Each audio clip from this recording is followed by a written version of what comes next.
Very good, good, very good. ढीला, relax, good, wow, very good. ठीक है, good, very good. ठीक है, ठीक है, ओके।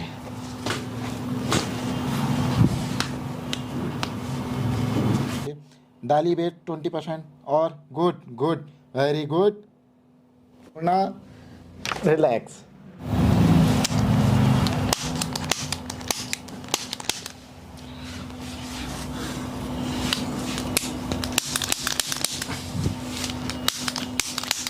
और मैंने भी जो है इसको एडजस्ट कर दिया है।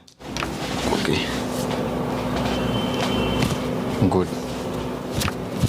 Very good.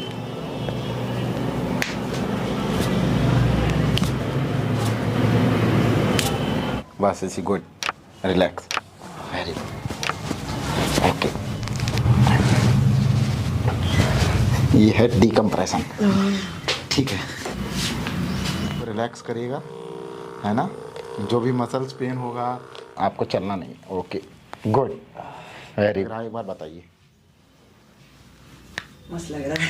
हैं? खाली पूरा सारा वजन हटा दिया, ऐसा लग रहा है मेरे बॉडी के ऊपर से। बहुत अच्छा लग रहा है। अभी मैंने आपको ट्रीटमेंट करा है। आफ्टर ट्रीटमेंट जो है आप लोगों को क्या संदेश देना चाहेंगे? आप एक बार चल के देखिए और लोगों को फिर बताइए कि आपको कैसा महसूस हो रहा है। पहले सेशन में सबसे ज्यादा रिजल्ट मिला था। हाँ। उसके बाद दूसरे तीसरे में मतलब खत्म करने जितना हो गया है। अच्छा, अब आपने आज तीसरा कराया, आपकी बार आपको कैसा लग रहा है जो आप तीसरी बार आए कराने? ऐसा लग रहा है कि अब जरूरत ही नहीं पड़ने वाली है। खत्म अच्छा। ही हो गया है बिल्कुल। पर मैं तब भी इतना अच्छा लगता है कि मन करता है कि दोबारा आओ। कहाँ कहाँ दिक्कत थी आपको वैसे? मेरे को लेफ्ट साइड में लेग्स, हिप्स और शोल्डर में, और ये नेक साइड में, लेफ्ट साइड में जी, होता जी। था। तो काफ़ी इनको जो है नेक का पेन था, कमर का था, बटक्स एरिया में पेन था, पैर में मसल्स में हैवीनेस